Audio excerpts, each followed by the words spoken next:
जून 2003 central Ireland के एक remote area में कुछ वर्कर्स दलदल को साफ करने का काम कर रहे थे। तभी उनको एक चौंका देने वाली चीज नजर आती है। दलदल में मौजूद दो इंसानी हाथ। खौफजदा होकर उन्होंने पुलिस को बुलाया और मर्डर के शक में इन्वेस्टिगेशन शुरू हो गई। ये इंसानी जिस्म के कुछ बकाया जात थे, जिसमें दो खुले हुए बाजू, सीना और पेट शामिल था, लेकिन ना तो इसका सर था और ना ही कमर से नीचे का हिस्सा। बॉडी की स्किन लेदर की तरह सख्त हो चुकी थी और रंग काला पड़ चुका था। जैसे तैसे बॉडी को टेस्टिंग के लिए लैब भेजा गया। इसके हाथों की लकीरें और फिंगरप्रिंट्स वाज़े तौर पर इशारा कर रही थीं कि ये सिर्फ 4 दिन पुरानी बॉडी है, पर असल में बॉडी काफ़ी ज़्यादा पुरानी थी। रेडियो कार्बन डेटिंग के लिए सैंपल्स लिए गए और जो रिजल्ट सामने आया उसने सबकी अक्ल को दंग कर दिया। ये बॉडी ना तो 4 दिन पुरानी थी, ना 4 साल और ना ही 4 दहाइयाँ, बल्कि रेडियो कार्बन डेटिंग से पता चला कि ये 2400 साल पुरानी बॉडी है। पर आखिर इतनी पुरानी बॉडी 2000 सालों के बाद भी साबित कैसे है?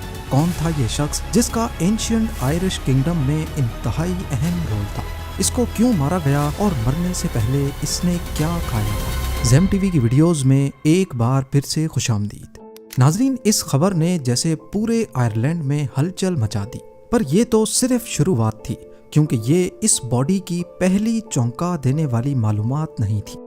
20 साल का एक्सपीरियंस रखने वाले पैथोलॉजिस्ट रिचर्ड शेपर्ड ने बॉडी का मुआयना करने के बाद बताया कि ये जो कोई भी था, 2400 साल पहले इसकी मौत नेचुरल नहीं हुई थी। इसका खात्मा काफी खौफनाक तरीके से हुआ था। इसकी बॉडी में इस चीज का सबूत भी मिला कि इसके सर और निचले हिस्से को मौत के बाद जानबूझकर अलग किया गया। इस बॉडी में ऐसी निशानियां पाई गईं जो आर्कियोलॉजिस्ट्स को एंशिएंट आयरिश लोगों के तौर तरीके जानने का मौका दे सकती थी। पर सबसे बड़ा सवाल ये था कि आखिर ये कौन था? इसकी बॉडी के हिस्से इतनी अच्छी तरह प्रिजर्व कैसे हुए और आखिर इसका ये हाल क्यों किया गया? इन सवालात के जवाब इसी बॉडी में छुपे थे। मुख्तलिफ एक्सपर्ट्स ने इस बॉडी को स्टडी करना शुरू किया।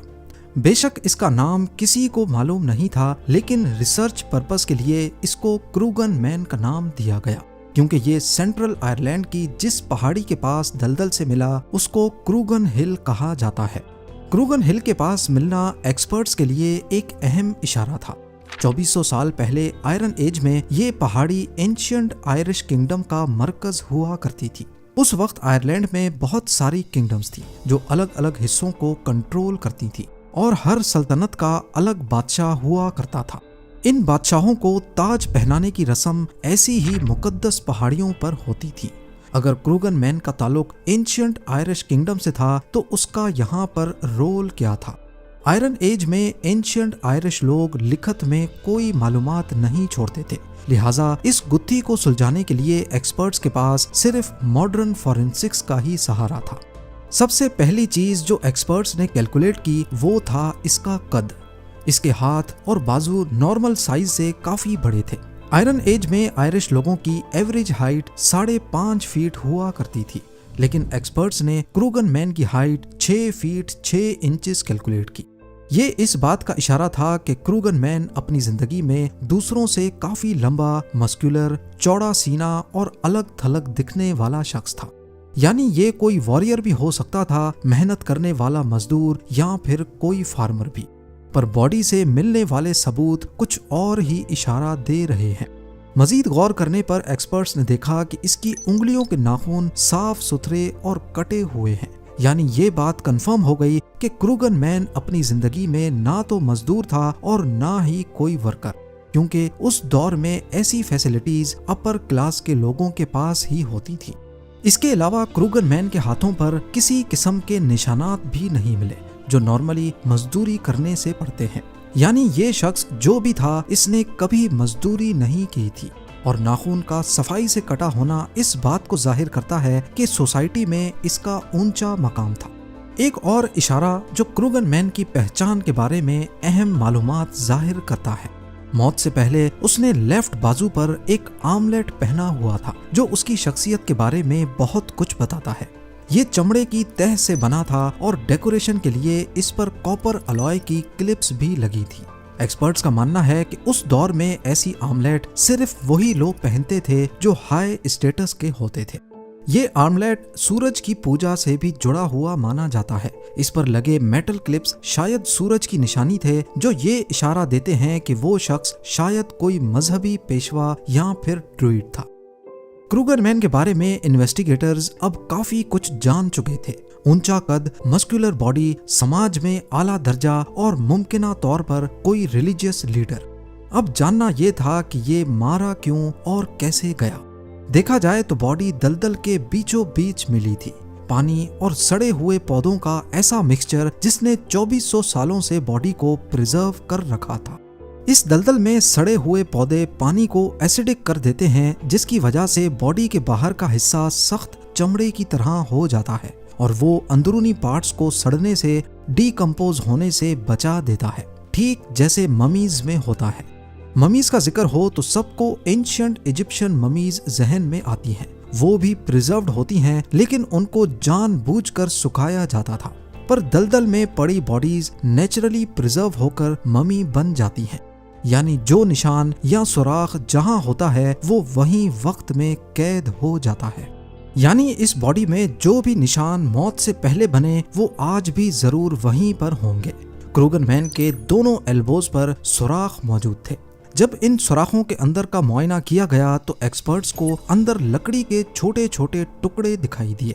एक्सपर्ट्स का मानना है कि शायद मौत से कबल इसके बाजू लकड़ी से बनी मुड़ी हुई रस्सी से कस के बांधे गए थे, जिसकी वजह से लकड़ी का एक किनारा अंदर भी घुस गया था और दलदल ने इस लकड़ी के टुकड़ों को भी प्रिजर्व कर दिया। एक्सपर्ट्स का मानना है कि ये सुराख दर्दनाक जरूर थे, लेकिन जानलेवा नहीं। शायद क्रूगर मैन को कंट्रोल में रखने के लिए ऐसा जानबूझकर किया गया था। बॉडी अब एक एक करके 2400 साल पुराने राज उगल रही थी, पर सवाल यह है कि मौत से कबल इसे बांधा क्यों गया था और आखिर इतने कदावर शख्स को मारा कैसे गया। मुआयना करने पर देखा गया कि गर्दन के पास कट पीछे से ऊपर और आगे से नीचे था। ये साफ साफ इशारा था कि मौत के वक्त इसे आगे झुकाया गया था घुटनों के बल, और फिर पीछे से वार किया गया। इन्वेस्टिगेटर्स का मानना है कि गर्दन का इस तरीके से अलग होना एक प्लान्ड एग्जीक्यूशन लगती है, किसी सजा के तौर पर, ना कि कोई एक्सीडेंट या जंग में मौत होना। बॉडी पर एक और इंजरी ने इस गुत्थी को सुलझाने में काफी मदद की। देखा गया कि क्रूगर मैन की लेफ्ट निप्पल को चाकू के जरिए काटा गया था। ये एक अजीब हरकत थी जिसके पीछे का मकसद काफी गहरा भी हो सकता है। आमतौर पर ऐसा कोई सिर्फ तब कर सकता है अगर उसे अपना सिग्नेचर मार्क छोड़ना हो, या फिर एंशिएंट दौर में ये कोई रिचुअल का हिस्सा भी हो सकता है। ये वो सवाल था जिसका जवाब किसी के पास नहीं था, कोई ऐसा जवाब जो क्रूगर मैन की अभी तक की कहानी में जंजीर की कड़ी बन जाए। उसके बाद कुछ ऐसा हुआ जिसने अभी तक की इन्वेस्टिगेशंस में जैसे जान भर दी हो। उसी साल जहां से क्रूगर मैन की बॉडी मिली, वहां से थोड़ा ही दूर आयरलैंड की मीथ काउंटी में से एक और दलदली एरिया से दूसरी बॉडी मिलती है। इसे एक्सपर्ट्स ने क्लोनी केवन मैन का नाम दिया और हैरानकुन तौर पर यह शख्स भी ठीक उसी दौर में मरा था जब क्रूगर मैन की मौत हुई। एक्सपर्ट्स को इन दोनों बॉडीज में काफी सारी चीजें एक जैसी नजर आईं। ये दोनों प्रिजर्व थीं, दोनों एक ही साल में जिंदा थे, दोनों बॉडीज काफी करीब करीब मिली, दोनों का निचला हिस्सा गायब था और सबसे बढ़कर दोनों की लेफ्ट वाली निप्पल भी गायब थी। ये चीजें इशारा कर रही थीं कि इन दोनों मर्डर्स के पीछे शायद कोई एक ही ग्रुप था। एक्सपर्ट्स अब सच जानने के काफी करीब पहुंच चुके थे, एक ऐसा सच जो उन्हें हिस्ट्री में ही मिलने वाला था। ये दोनों कौन थे, इसका जवाब एक्सपर्ट्स को 5th सेंचुरी के आयरिश मजहबी मुबल्लिग की किताबों में मिला। ये सेंट पैट्रिक की लिखत थी जिनको इन मर्डर्स के 900 सालों बाद लिखा गया। पैट्रिक का कहना था कि एंशिएंट आयरिश किंगडम में किंग्स की निपल्स बहुत मायने रखती थी और अगर लोगों को अपने बादशाह को ओहदे से हटाना होता तो वो उनकी निपल्स काट देते थे। ऊंचा कद, कटे हुए साफ सुथरे नाखून, बाजू में आमलेट और निपल्स का कटा होना। क्रूगर मैन और क्लोनी केवन कोई आम शख्स नहीं, बल्कि ये 2400 साल पहले एंशिएंट आयरिश किंगडम के बादशाह हुआ करते थे। पर आखिर इन दोनों बादशाहों को लगभग एक ही दौर में क्यों मारा गया? क्या ये कोई रिचुअल था या फिर किंगडम कोई भारी नुकसान उठा रहा था? इसका जवाब एक्सपर्ट्स को उसी दलदल में मिला जहां से उनकी बॉडीज मिली थी। दलदल एक लेयर्ड केक की तरह होती है। हर 12 सालों में 1 सेंटीमीटर की लेयर बढ़ जाती है। इसमें गले हुए प्लांट्स, कीचड़ और आसपास फसलों का पॉलन ट्रैप हो जाता है। इसी तरह 1200 सालों में दलदल पर टोटल 1 मीटर मोटी लेयर आ जाती है और 2400 साल में 2 मीटर की लेयर। हर लेयर में उस दौर के एटमॉस्फेयर की कहानी लिखी होती है, ठीक किसी टाइम कैप्सूल की तरह। एक्सपर्ट्स ये जानना चाहते थे कि 2400 साल पहले यहाँ का मौसम कैसा था और कौन कौन सी फसलें हुई थीं। इसके लिए उन्होंने दलदल में 2 मीटर नीचे के सैंपल्स लिए और माइक्रोस्कोपिक एविडेंस ढूंढना शुरू कर दिया। हर फसल के पॉलन की शक्ल अलग होती है, जिसे पहचानना आसान होता है। मालूम पड़ा कि उस दौर में ठंड और नमी काफी ज्यादा थी और दूसरी लेयर्स के मुकाबले में इस दौर में लोगों की फसलें बहुत कम हुई थीं। फसलों के बजाय एक्सपर्ट्स को सिर्फ जंगली घास भूस के पॉलन मिले, जिससे साबित होता है कि उस दौर में लोग भूखे मर रहे थे। किंगडम मुश्किलात का शिकार थी और जाहिर है इस हालत में लोग भी काफी अफसरदा थे। एंशिएंट किंगडम्स में लोगों का मानना था कि खुशहाली का सारा दारोमदार वक्त के बादशाह पर होता है और जब बादशाह खुशहाली नहीं ला पाता था तो उसे हटा दिया जाता था।